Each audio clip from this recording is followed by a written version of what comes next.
අද අපි කතා කරන්න යන්නේ මොනෝසෝඩියම් ග්ලූටමේට් එහෙම නැත්නම් MSG ගැන. අපි හැමෝම දන්න අජිනමොටෝ බ්‍රෑන්ඩ් එකකින් ආවේ මේ MSG. මේ MSG කියන්නේ මොකක්ද? එය නිපදවන්නේ කොහොමද? එය ඔබේ සෞඛ්‍යයට බලපාන්නේ කෙසේද යන්න සහ ලෝකයේ මෙම MSG වලට ඇති පිළිගැනීම පිළිබඳව අද අපි කතා කරමු. MSG කියන්නේ සුදු පැහැති, ස්ෆටික රූපී, ගඳක් සුවඳක් නොමැති සහ විශේෂිත රසයක් නොමැති කුඩු වර්ගයක් ලෙස ඇති දෙයක්. මේ ආහාරයට එකතු වූ විට ආහාරයේ උමාමි නම් රස තීව්‍ර කරමින් ආහාර රසවත් කරනවා.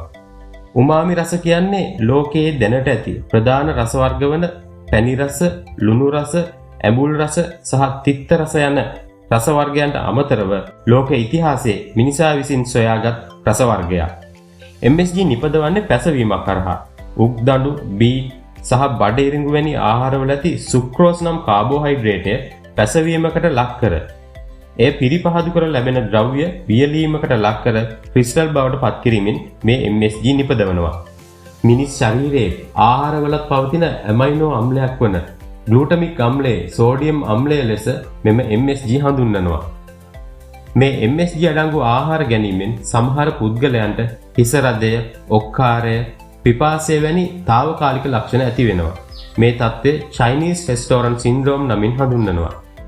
සමහර පර්යේෂණවල සඳහන් වෙනවා MSG පරිභෝජනය නිසා තරබාරුකම, පරවෘත්තීය ආබාධ සහ ස්නායු පද්ධතියට යම් බලපෑමක් ඇති කරන බව.